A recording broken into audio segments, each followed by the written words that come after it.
The war did not begin with monsters. It began with paperwork.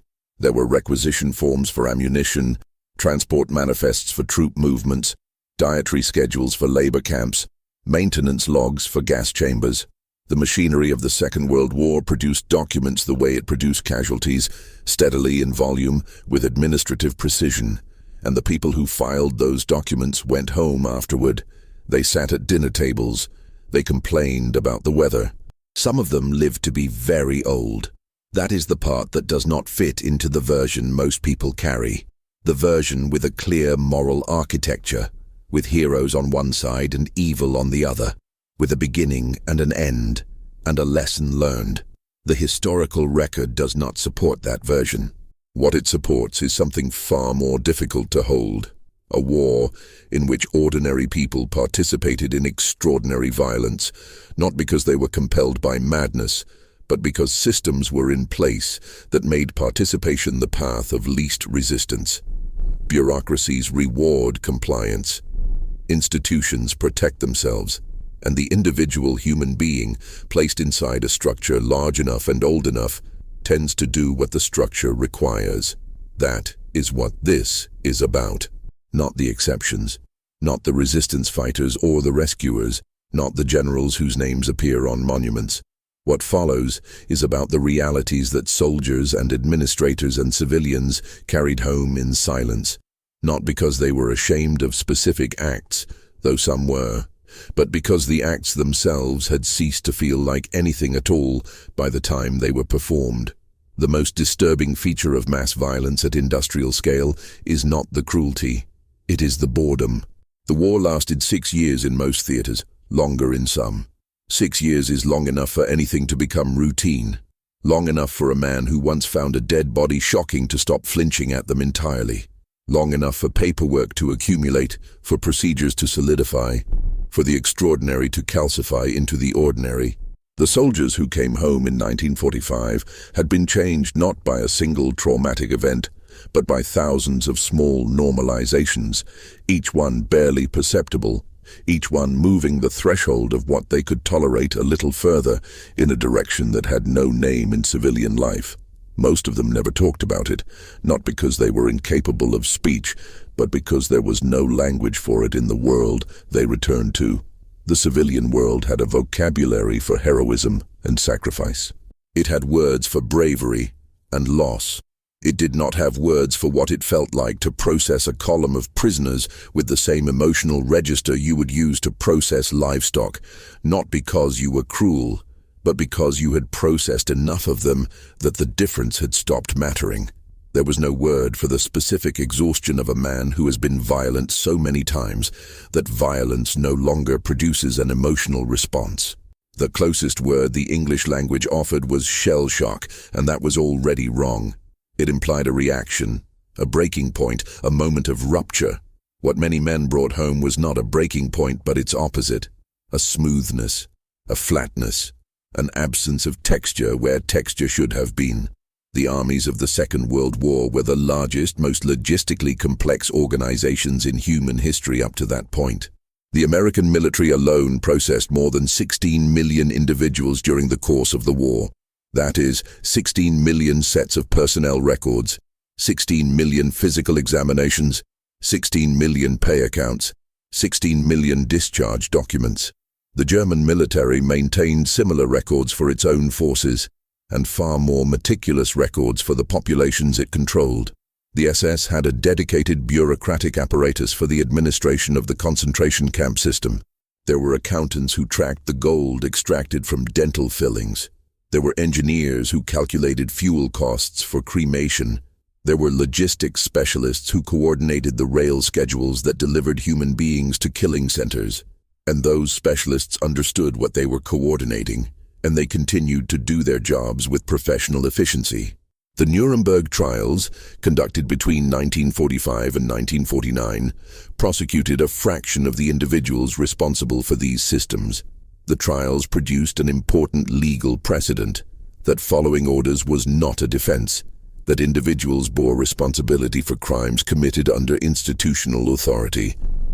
What the trials did not produce, could not produce, was accountability at the scale of the crime.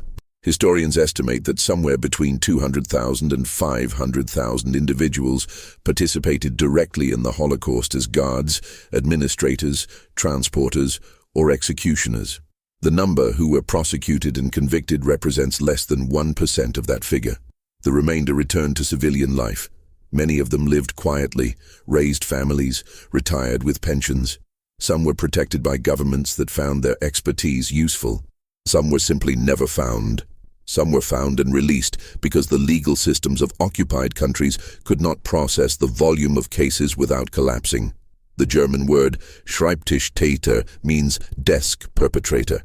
It describes the person who commits crimes not with their hands but with their pen, who signs the authorization rather than performing the act, who manages the logistics rather than operating the machinery. The concept did not exist as a formal legal category when the Nuremberg trials began.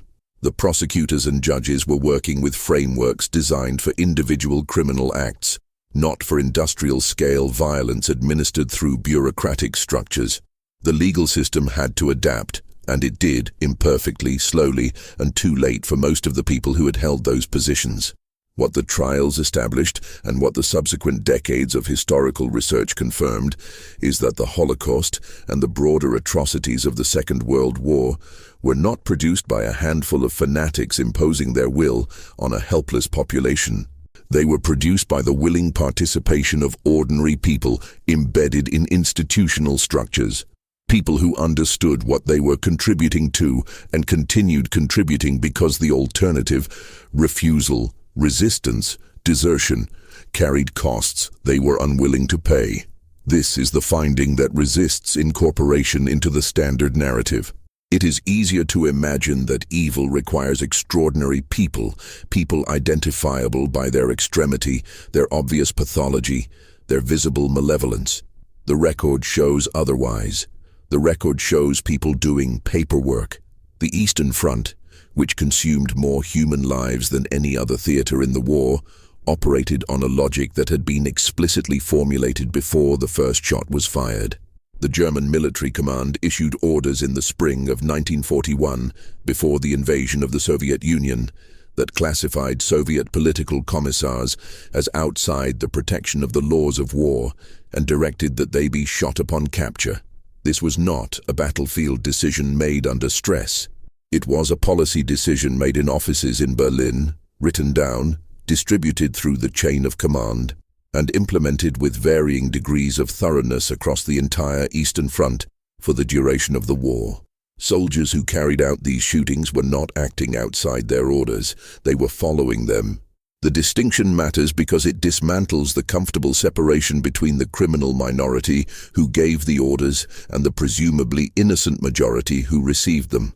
The Commissar Order, as it came to be known, was accompanied by a broader directive concerning the conduct of the war in the East that explicitly suspended the normal rules of military conduct. Civilian populations in occupied territories were to be treated as potential resistors. Collective reprisals were authorized.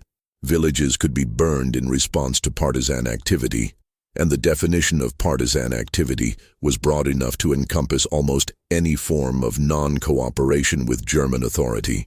The soldiers who implemented these orders came from ordinary backgrounds. They had been farmers, factory workers, teachers, clerks. They had, in many cases, been ordinary men with ordinary moral intuitions about the value of human life.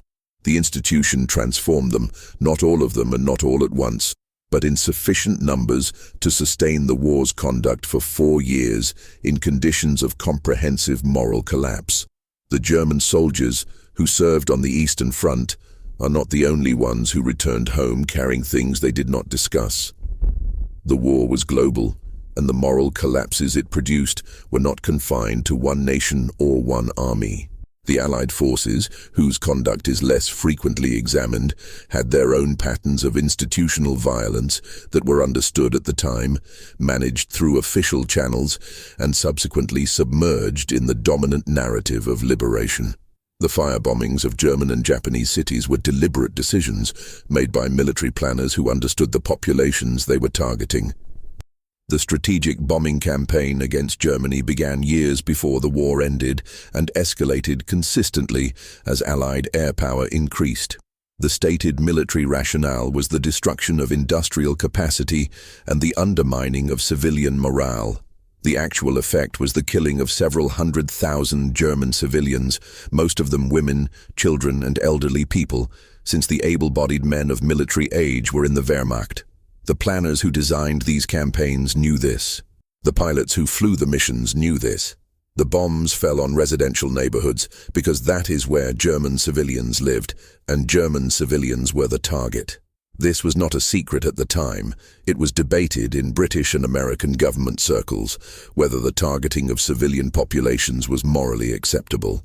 The debate was resolved in favor of the bombing, and the bombing continued. The men who flew these missions returned home and were celebrated as heroes, because within the framework of the war they were heroes. They had risked their lives, endured losses of 20 and 30% per mission, and contributed to the defeat of a genuinely dangerous enemy. The fact that they had also participated in the mass killing of civilians was absorbed into the framework without producing a separate accounting. One of the characteristics of war is that it produces this kind of moral telescoping, in which the scale of the acknowledged crime against the enemy makes the unacknowledged crimes of one's own side disappear into the background. In Japan, the pattern was even more explicit. The firebombing of Tokyo on the night of March 9th and 10th, 1945, killed somewhere between 80,000 and 100,000 people in a single night. The planning documents for this raid explicitly calculated the expected casualty figures in advance. The planners knew, to a reasonable degree of approximation, how many people would die. They proceeded because the military objective, the destruction of Japanese industrial and residential areas, justified the cost in their assessment. The men who made this assessment returned home. Some of them wrote memoirs. Some received commendations.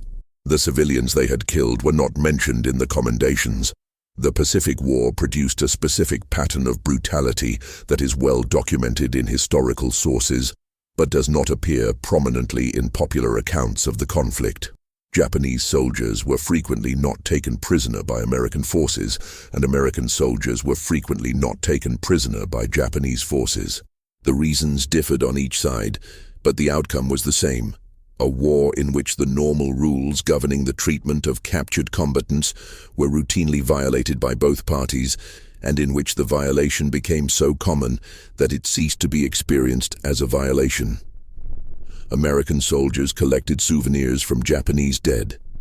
This was widespread enough that it appeared in military regulations prohibiting the practice. The regulations were enforced intermittently and ineffectively. Photographs of American soldiers posing with Japanese skulls were common enough to appear in American magazines during the war. The trophy-taking was not performed by a deviant minority. It was part of the culture of the Pacific Theater, normalized by a combination of dehumanizing propaganda that characterized Japanese soldiers and civilians as subhuman and the general loosening of moral constraints that extended combat produces. The soldiers who engaged in this behavior returned home and took up civilian lives. Their behavior in the Pacific was not discussed. The treatment of Japanese American civilians during the war represents a different category of institutional violence, one conducted entirely within American borders by American agencies against American citizens. The internment of approximately 120,000 Japanese Americans following the attack on Pearl Harbor was authorized by executive order, implemented by the Army, and sustained for nearly 4 years. The Supreme Court upheld its legality. The people who designed and administered the internment program were not rogue actors.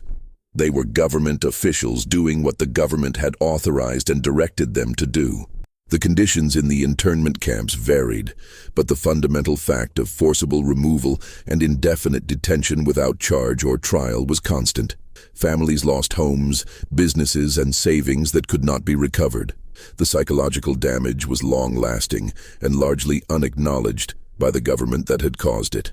The formal apology and reparations program did not arrive until 1988, more than 40 years after the war ended.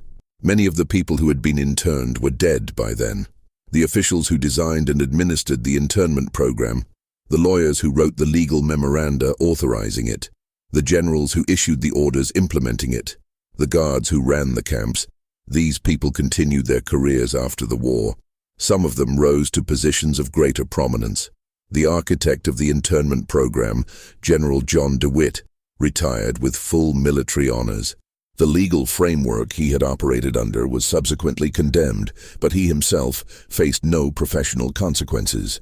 Medical experimentation on prisoners and involuntary subjects was conducted by multiple parties during the Second World War, with varying degrees of institutional sanction. The German experiments conducted in concentration camps are the best documented and the most extensively prosecuted.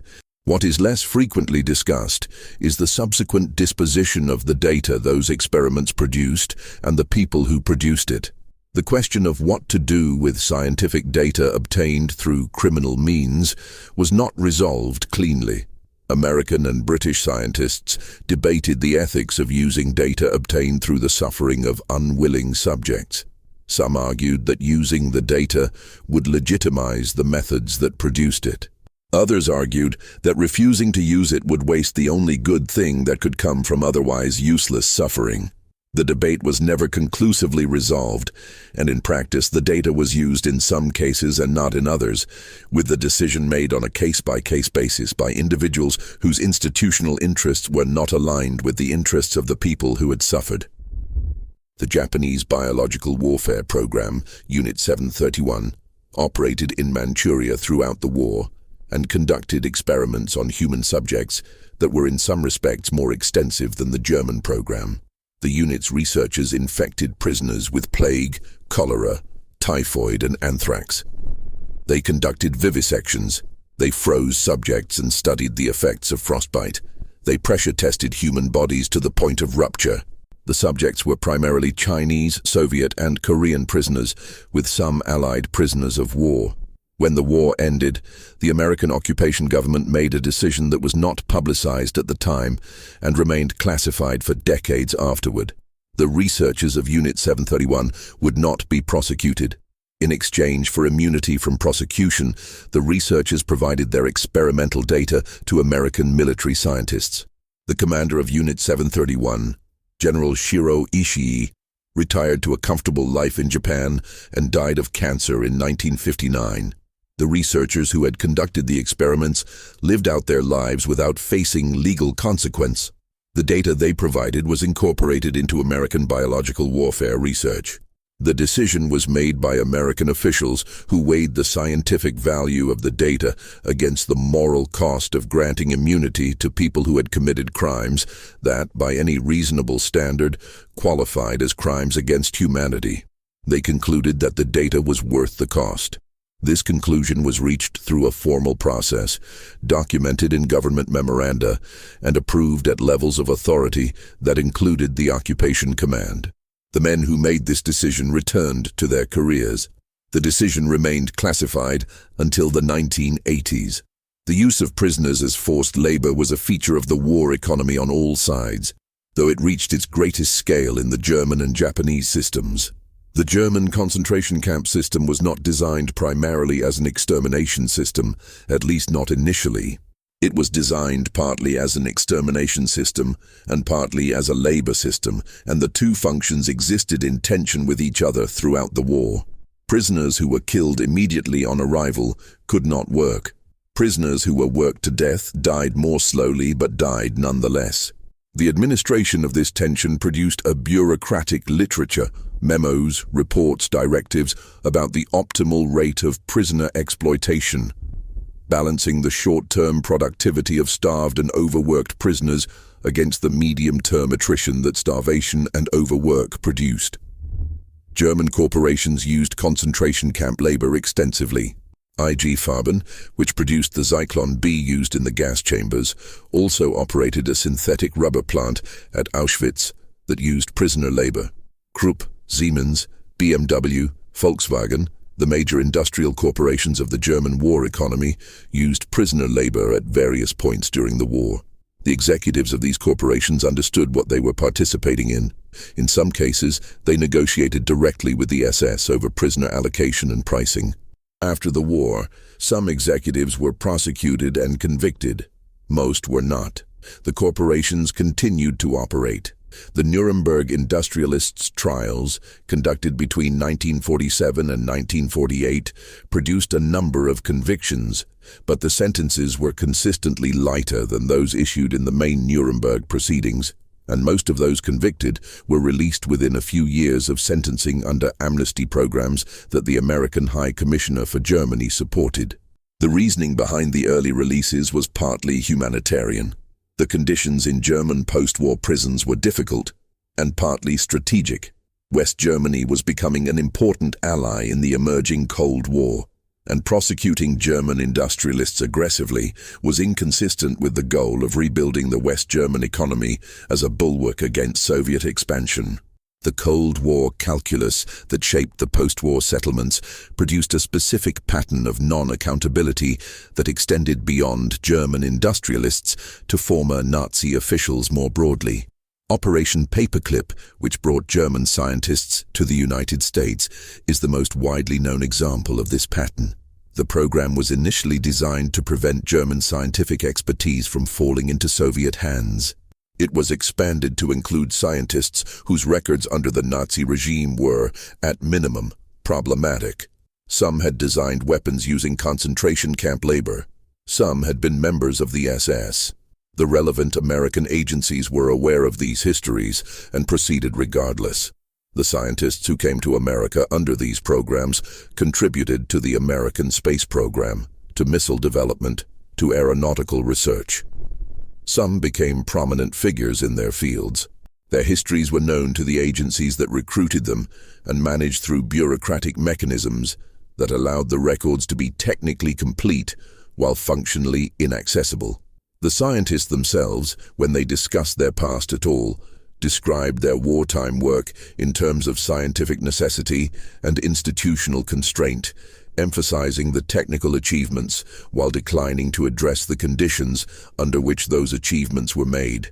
The rape of civilian women was a feature of the war on a scale that was understood by military commanders at the time and addressed through military justice systems with a thoroughness that varied significantly by army and theater. The German military's treatment of women in occupied Soviet territory was catastrophic in scale, enabled by orders that classified the Soviet population as racially inferior and effectively removed them from the protection of military regulations. Soviet forces advancing westward into Germany in 1944 and 1945 engaged in systematic sexual violence against German civilian women that Soviet military command was aware of and addressed through punitive measures that were inconsistently applied and insufficient to stop the practice. American and British forces committed sexual violence against civilians in liberated and occupied territories at a scale that was smaller than the German or Soviet cases but was documented in military records, addressed through military justice proceedings, and subsequently submerged in the dominant narrative of Allied liberation. American military courts convicted and executed soldiers for rape in the European theater. The number of convictions was a fraction of the number of assaults, and the distribution of prosecutions and convictions was not racially neutral. Black American soldiers were disproportionately prosecuted and executed relative to their share of assault cases. The African American soldiers who served in the segregated American military of the Second World War occupied a position of particular institutional complexity. They were asked to fight for a country that denied them full civic equality, deployed in segregated units that were given inferior equipment and support in some cases, and subject to military discipline that was applied differently to them than to white soldiers. The Double V campaign, Victory Against Fascism Abroad and Victory Against Discrimination at Home, articulated this contradiction explicitly, and the contradiction was never resolved during the war. The soldiers who returned home to a country that had not changed its treatment of black citizens while they had been fighting and dying abroad carried a specific variety of disillusionment that went largely unacknowledged by the institutions that had deployed them.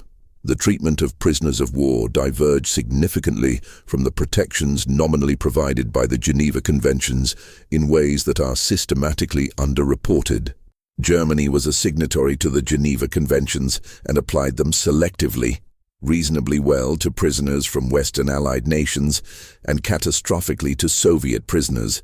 Approximately 3.3 million Soviet prisoners of war died in German captivity, representing roughly 60% of all Soviet soldiers taken prisoner. This mortality rate was not the incidental result of difficult conditions. It was the result of deliberate policy decisions about food allocation, shelter provision, and medical care that were made in full knowledge of the likely outcomes. The inverse situation applied to German and Italian prisoners held by Western Allied powers, who were generally treated in accordance with the Geneva Conventions and whose mortality rates were correspondingly low. The American prisoner of war system held approximately 370,000 German prisoners by the end of the war. Most were housed in camps across the American South and West, fed adequately, and employed in agricultural and industrial work. Some were employed as interpreters or translators. A small number were selected for re-education programs designed to produce pro-democratic attitudes. The picture is more complex for the period immediately after the war, when the prisoner of war system shaded into the occupation and denazification systems and the legal protections of the Geneva Conventions became uncertain. American forces held large numbers of German prisoners in Rhine meadow camps, open fields without shelter, with food and water provision that was, at minimum, inadequate. The conditions in these camps during the spring of 1945 produced significant mortality, though the exact figures remain disputed by historians. The American government's official position was that the prisoners held in these camps were not prisoners of war in the formal sense, but disarmed enemy forces, a classification that was invented specifically to avoid the obligations of the Geneva Conventions. The use of administrative reclassification to remove legal protections from a group of people is a recurring pattern in the history of institutionalized violence. It appears in the German legal treatment of Jewish citizens in the 1930s, in the classification of Jewish people as stateless following the Nuremberg laws. It appears in the American classification of Japanese Americans as security risks justifying internment. It appears in the post-war classification of German prisoners as disarmed enemy forces. The mechanism is consistent. A group of people who would otherwise be entitled to legal protections is reclassified in a way that removes those protections, and the reclassification is accomplished through legal instruments that give it the appearance of administrative legitimacy. The soldiers who participated in systems built on these reclassifications were not generally aware of the legal reasoning that had constructed the framework they were operating within. They knew what they were told, that the people they were guarding, processing, or administering were in a category that required certain treatment, and that certain treatment was their job.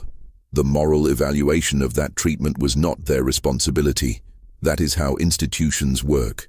The moral evaluation is always located somewhere above the level of the individual implementing the policy, and above that level it is always someone else's responsibility. The killing of surrendered soldiers was a feature of the war on all sides that is rarely discussed in direct terms. Soldiers who surrender are entitled to prisoner of war status and the protections it provides. In practice, the decision of whether to accept a surrender or continue firing was made by individuals in conditions of extreme stress, with limited information about the intentions of the surrendering party, with the memories of recent combat creating pressures toward continued aggression, and within a cultural context shaped by the treatment soldiers had seen given to their own comrades when captured by the enemy.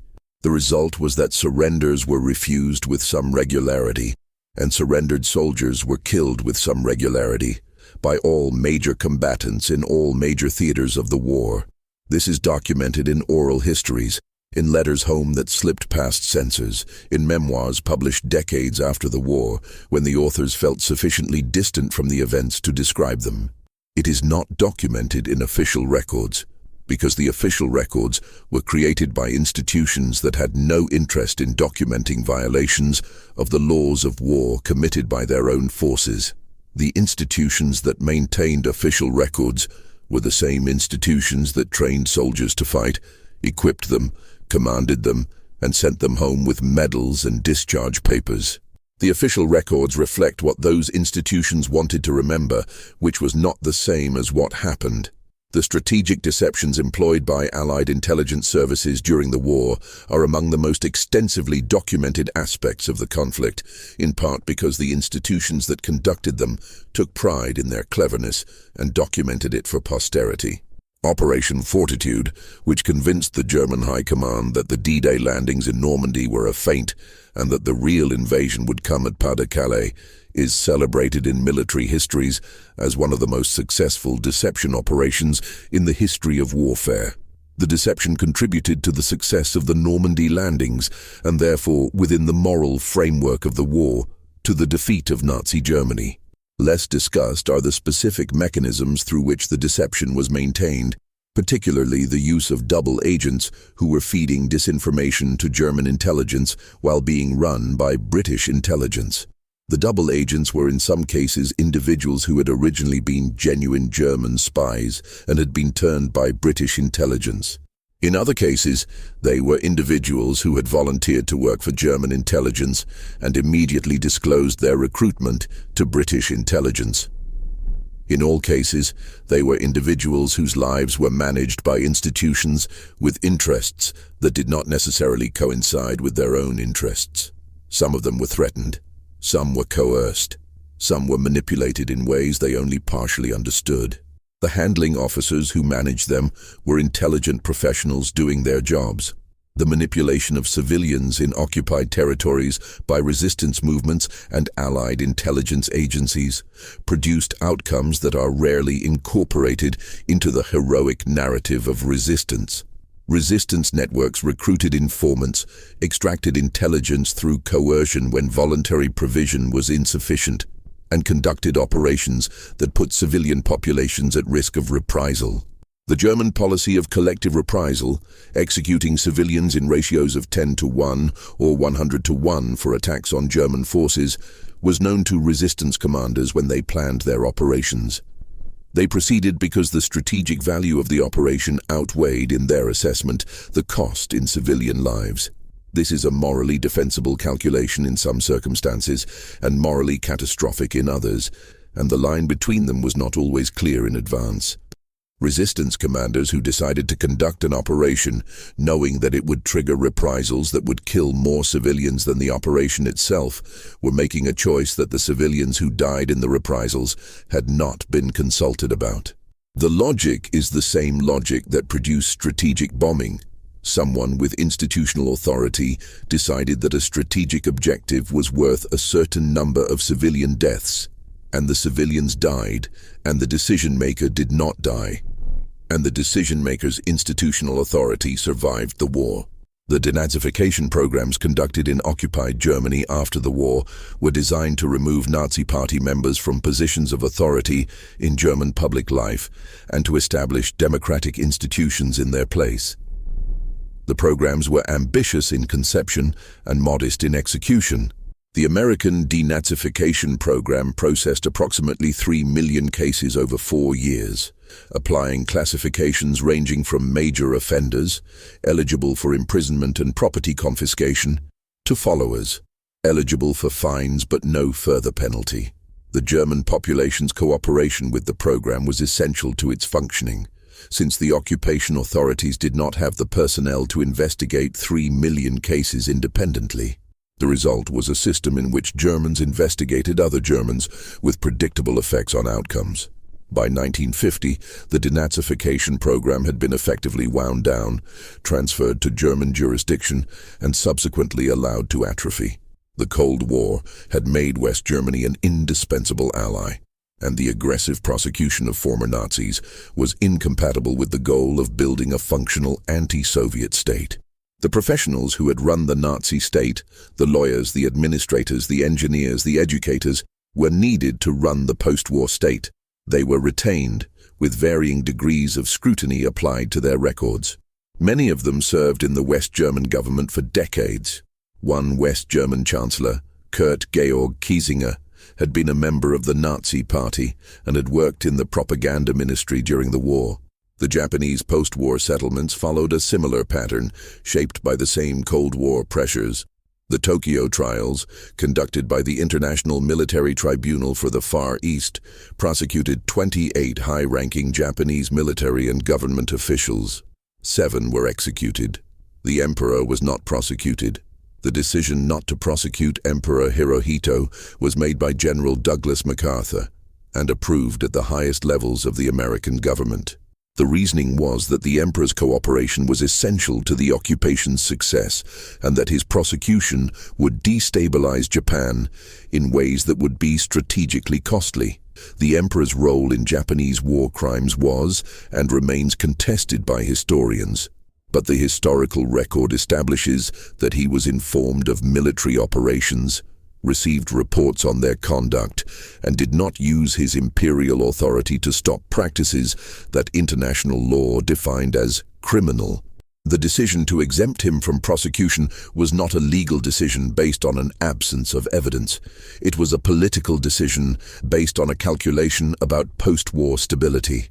The emperor lived until 1989. He never faced legal proceedings related to the conduct of the war. The soldiers of the Imperial Japanese Army who conducted operations in China and Southeast Asia brought home their own silences.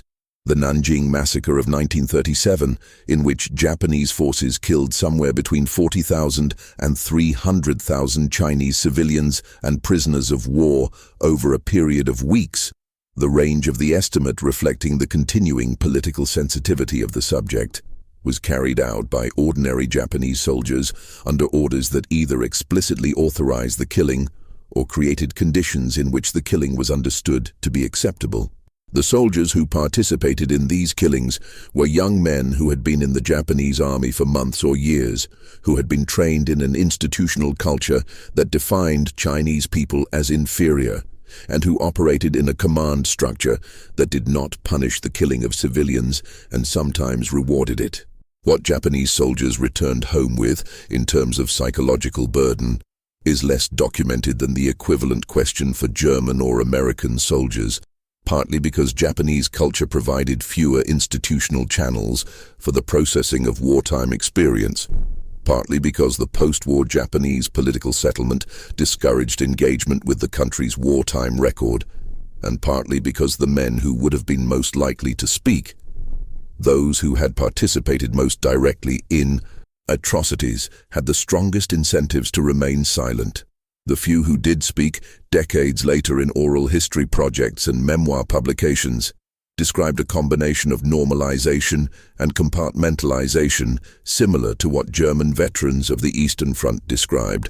The actions had not felt monstrous at the time because the institutional context had transformed them into something else, something that had a procedure and a rationale and a place within the logic of the war. The use of chemical weapons in the Second World War is a subject that presents a more complicated picture than the standard narrative suggests. Germany did not use chemical weapons offensively in the European theater, despite possessing large stockpiles and having developed the nerve agent Tabun in 1936 and sarin in 1938, substances far more lethal than anything available to the Allies. The reasons for this restraint have been debated by historians. The most widely accepted explanation is that Hitler was personally opposed to chemical weapons due to his experience of being temporarily blinded by a gas attack in the First World War, combined with a rational calculation that the Allies had larger chemical weapon stockpiles and the industrial capacity to produce more. The Allies maintained large chemical weapon stockpiles as a deterrent and as a potential offensive option. American forces in the European theater had substantial mustard gas stocks, and the accidental release of mustard gas from an Allied ship bombed in the Italian port of Bari in December 1943 killed dozens of Allied sailors and civilians and prompted a quiet military investigation. The investigation was classified, and the American military initially denied that chemical weapons had been present on the ship.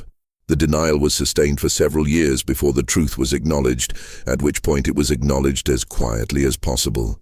The use of chemical weapons in the Pacific is documented but rarely discussed. Japanese forces used chemical weapons in China extensively, deploying mustard gas, phosgene, and other agents in hundreds of documented incidents between 1937 and 1945. American forces planned for the use of chemical weapons against Japan in the event of an invasion of the Japanese home islands. The operational plans for the invasion, Operation Downfall, included provisions for chemical weapon use. The invasion did not occur because the atomic bombings of Hiroshima and Nagasaki made it unnecessary. The atomic bombings are perhaps the most extensively analyzed events of the Second World War, and the debate over their justification is among the most durable in modern historical literature. What is less frequently centered in discussions of the bombings is the specific institutional process through which they were decided, and the specific individuals who made those decisions. The target committee that selected Hiroshima and Nagasaki from a list of potential targets did so in meetings that were documented in minutes. The meetings discussed weather conditions, urban density, the suitability of various cities as targets from the perspective of producing an optimal demonstration of the weapon's capabilities. The minutes do not record any discussion of the civilian death toll as a factor weighing against the use of the weapon. The civilian death toll was a factor in selecting among targets. A city that was already heavily damaged by conventional bombing would not demonstrate the weapon's effects as clearly as an undamaged city, but it was not a factor in the decision to use the weapon at all. The men who attended the target committee meetings were scientists, military planners, and administrators doing their jobs. They had technical expertise, institutional authority, and the intellectual framework of strategic bombing, which had already established the targeting of civilian industrial centers as an acceptable military strategy.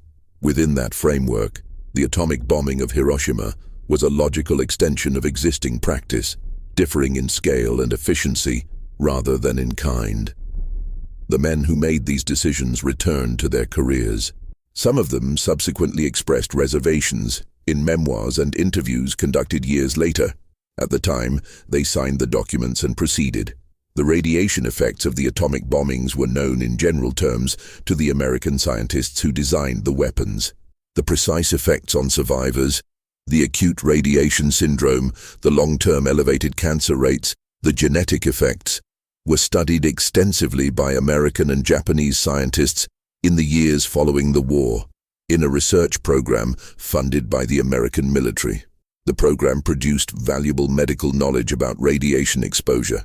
The survivors who participated in the research, the hibakusha, were studied rather than treated, at least initially. The distinction between medical research and medical care was maintained with a thoroughness that was later criticized but was, at the time, consistent with the institutional priorities of a research program designed to produce generalizable knowledge, rather than to address the needs of specific individuals. The Allied bombing campaign against Germany produced a specific kind of damage to German urban environments that was documented meticulously by the Allied bombing survey teams that entered Germany after the surrender. The surveys produced detailed reports on the physical effects of bombing on German cities, the effects on industrial production, the effects on civilian morale. The reports were used to evaluate the strategic bombing campaign and to plan future applications of air power. They did not produce any formal accounting of the civilian casualties the campaign had caused. The civilian casualties were a consequence of the campaign, but they were not its object in the formal documentation, and the formal documentation shaped the post-war institutional memory of what the campaign had been. The veterans of the strategic bombing campaign who returned home were in most cases aware that they had killed civilians. The bombs fell on cities. Cities are where civilians live. The math was not complicated. The institutional framework in which they operated provided a justification: the destruction of industrial capacity, the undermining of enemy morale, that many of them accepted, and that allowed them to inhabit the identity of the liberator while having participated in the killing of the people they had liberated. The German survivors of the bombing campaign who were still alive when Allied forces arrived had been bombed by those same forces. The liberation and the bombing were connected, and the connection was managed by not discussing it in the terms that would make the connection explicit. The treatment of colonial subjects within the Allied empires during the Second World War represents a dimension of the conflict that is systematically absent from the standard Western narrative. The British Empire mobilized approximately 2.5 million Indian soldiers, several 100,000 soldiers from Africa, and significant numbers from the Caribbean and other colonial territories. These soldiers fought in all major theaters. They fought for an empire that maintained their subjugation by force, that denied them the political rights for which the war was nominally being fought, and that, in the case of Bengal in 1943, presided over a famine that killed somewhere between 2 and 3 million people, while continuing to export food from the region to feed British troops and maintain export earnings. The Bengal famine of 1943 is not widely included in accounts of the Second World War, in part because the people who died were not in Europe, and in part because the institutional decisions that contributed to the famine, the wartime prioritization of military supply chains, the denial of requests for famine relief, the maintenance of export quotas, were made by the same institutions that were simultaneously conducting the war against Nazi Germany. The coexistence of the liberation of Western Europe and the management of a famine that killed millions in a British territory within the same institutional framework and the same years represents the kind of moral complexity that the standard narrative absorbs by not mentioning it. The soldiers and administrators who returned from these various positions of institutional authority carried different things, but they shared a common feature. They had participated in systems that were simultaneously functional and monstrous, and the functionality was not incidental to the monstrousness. The systems worked, the trains ran, the paperwork was filed, the requisition forms were submitted and processed and acted upon. The efficiency was real, and the efficiency produced the atrocity, and the atrocity was produced by people who went home afterward and resumed their lives and, in many cases, did not discuss what they had done or seen or participated in until they were very old, if they discussed it at all. The psychological consequences of wartime service were addressed by the military institutions that deployed the soldiers in ways that were shaped by institutional interest rather than by the needs of the soldiers themselves. The American military's approach to psychological casualties evolved during the war, moving from the World War I model, in which psychological breakdown was understood primarily as weakness or malingering, toward a more medicalized model that recognized combat stress as a legitimate injury. This evolution was driven partly by humanistic concern for soldiers and partly by the practical need to return as many men as possible to combat after psychological breakdown. The goal of the treatment was not primarily the well-being of the individual soldier, it was the preservation of combat effectiveness. The soldiers who were treated and returned to combat sometimes broke down again. The soldiers who were evacuated from the front and not returned to combat were processed out of the military with a variety of diagnoses that had different implications for pension eligibility and social status. The category of shell shock, which had been replaced by a succession of other terms, was still in the process of being formally recognized as a legitimate disability at the war's end. Many veterans who returned home with significant psychological impairment did not receive formal diagnosis or treatment, either because the diagnostic categories did not exist in their current form, or because the stigma associated with psychological symptoms deterred them from seeking help, or because the institutional systems designed to provide help were overwhelmed by the volume of need. The suicide rate among veterans is a subject on which the historical record is incomplete, partly because suicide was often recorded as something else, and partly because the long-term consequences of wartime service for mental health were not systematically tracked by institutions that had little incentive to produce that kind of accounting. What is known from the available evidence is that veterans of combat experienced elevated rates of depression, anxiety, alcohol abuse, and family disruption compared to non-veterans of the same age cohort, and that these elevated rates persisted for decades after the war's end. The veterans who returned and built suburban lives, who became the fathers of the baby boom generation, who populated the post-war economy and voted in the post-war elections, carried these histories within them in ways that are only partially recoverable. Their children, who grew up with fathers who did not speak about the war, noticed the silences without being able to fill them. The silence was itself a form of transmission, communicating the existence of something that could not be named without naming it. The institutional structures that had produced the war, the national militaries, the intelligence services, the industrial corporations, the legal systems, the governments, survived the war substantially intact. They adapted. They reformed in limited and imperfect ways. They incorporated the lessons of Nuremberg into their legal frameworks while ensuring that those frameworks did not apply retrospectively to their own conduct. They built the post-war international order on the premise that the atrocities of the Second World War had been exceptional, produced by exceptional circumstances and exceptional actors, rather than by the normal operations of large institutions under conditions of strategic competition. The International Military Tribunal at Nuremberg established the principle of crimes against humanity as a category of international law. It established that certain acts were illegal regardless of whether they were authorized by national law, and that individuals could be held personally responsible for participating in those acts. These were genuine innovations in international law, and they have had genuine effects on subsequent history. They have not prevented genocide. They have not prevented the targeting of civilian populations in warfare. They have not prevented the use of institutional structures to achieve criminal ends. The subsequent history of the second half of the 20th century and the first decades of the 21st suggests that the mechanisms the Nuremberg principles established for accountability were insufficient to alter the basic patterns of behavior they were designed to address. The German state that emerged from the ashes of the Second World War conducted a process of coming to terms with its past, Vergangenheitsbewältigung, that was more thorough than anything attempted by any other participant in the war.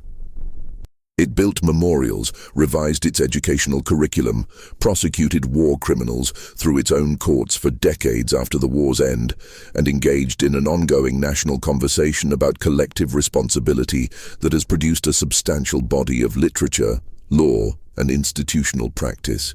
This process was imperfect and contested and incomplete. It also represents the most sustained national effort to reckon with a history of mass atrocity that has been attempted in the modern era. The other participants in the war engaged with their own histories in ways that were, with few exceptions, less sustained and less honest. The countries that had been occupied by Germany tended to emphasize their resistance narratives and underemphasize the extent of local collaboration with the occupiers. France did not engage seriously with its collaboration history until decades after the war, when a new generation of historians began to examine the records of the Vichy regime. Italy's post-war narrative emphasized the partisan resistance and minimized the genuine popular support that Mussolini's regime had enjoyed for 2 decades. Japan's post-war narrative, shaped by the political settlements of the occupation period, maintained a distinction between the militarist leaders who had taken the country to war and the Japanese people who had been their victims, a distinction that does not survive serious engagement with the historical record.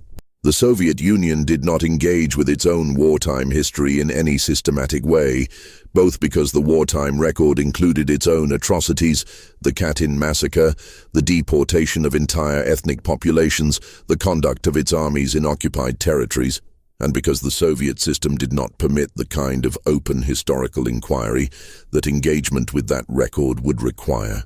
The Katyn massacre, in which the NKVD killed approximately 22,000 Polish military officers, intellectuals, and professionals in 1940, was officially attributed to German forces until 1990, when the Soviet government acknowledged Soviet responsibility.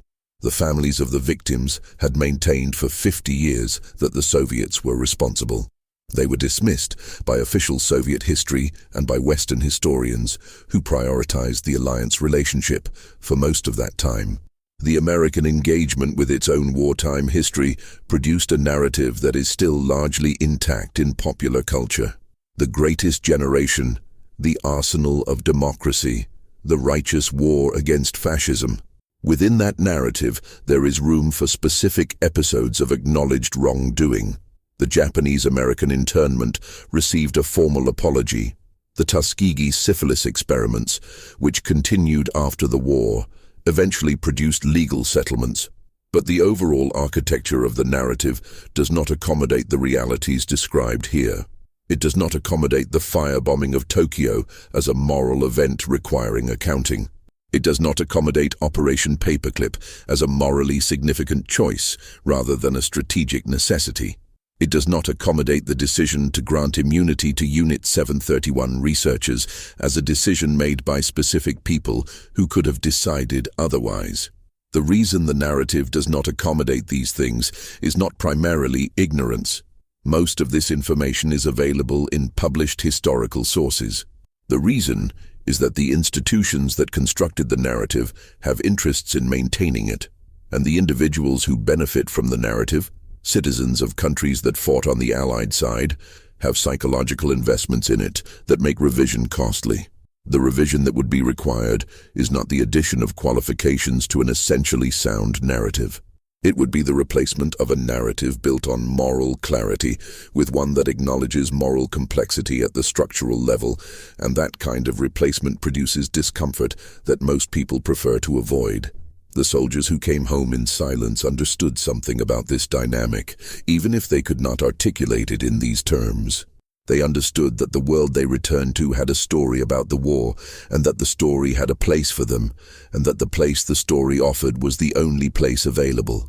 They could be heroes returning from a just war, or they could be men who had done things that did not fit into the story, and there was no institutional support for the second option. The first option required silence about certain things.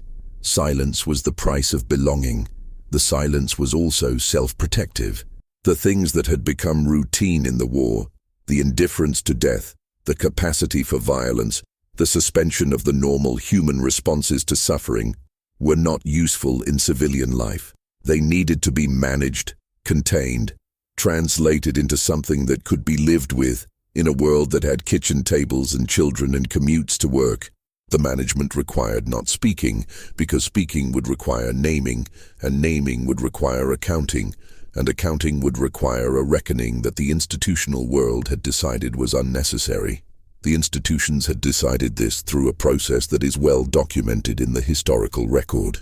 They had weighed the benefits of comprehensive accounting against the costs, political instability, the disruption of alliances, the delegitimization of institutions that were needed for the Cold War, and they had concluded that the costs exceeded the benefits. This was not a cynical calculation, or not entirely cynical. The people who made it believed that the post-war order they were building was genuinely preferable to the alternatives, and that the compromises required to build it were justified by the outcomes they would produce. They were not entirely wrong. The post-war order did produce decades of relative peace in Western Europe after centuries of chronic warfare. Whether the compromises were necessary to produce that outcome is not answerable with confidence. What is answerable is that the compromises were made, that they had specific costs for specific people who are identifiable in the historical record, and that the accounting for those costs has never been completed. The men who attended the target committee meetings are dead. The researchers of Unit 731 are dead. The generals who signed the collective reprisal orders are dead. The administrators who ran the internment camps are dead. The men who designed the Rhine Meadow camps are dead. The pharmaceutical executives who used concentration camp labor are, with exceptions, dead. The post-war prosecutors who decided not to prosecute are dead. The intelligence officials who recruited Nazi scientists are dead. The systems they built, the legal frameworks they created, the institutional cultures they established, the patterns of decision-making they normalized, those are not dead. They were passed to successor institutions. embedded in organizational cultures, incorporated into the training of subsequent generations of military officers and intelligence professionals and government administrators. The post-war world was built by the same people who had built the war, using the same institutional tools, within the same legal and political frameworks, modified at the margins by the lessons of Nuremberg and the requirements of the new international order. The soldiers who came home in silence had participated in all of this, not in equal measure, not with equal knowledge, not with equal culpability. But they had been inside the machine, and they had seen how it worked, and they carried that knowledge home with them. The knowledge did not disappear when they died. It sedimented into the families they raised, the communities they lived in, the institutional cultures they helped sustain through their silence. The silence was not neutral. Silence about how things actually work is itself a form of institutional support for the continuation of how things actually work. The Second World War ended in September 1945 with the formal surrender of Japan aboard the USS Missouri. The surrender was accepted by General Douglas MacArthur, who had been involved in the decision to grant immunity to Emperor Hirohito and the researchers of Unit 731. The war crimes trials were already being organized. The demobilization of millions of soldiers was underway. The occupation of Germany and Japan was being administered by the same military institutions that had conducted the war. The atomic weapons that had ended the Pacific War were in American hands, and the Soviet Union was racing to develop its own. The international order that would govern the second half of the 20th century was being assembled from the ruins of the first half, by the same governments, using the same methods, within the same institutional logic, carrying the same unresolved contradictions forward into whatever was coming next.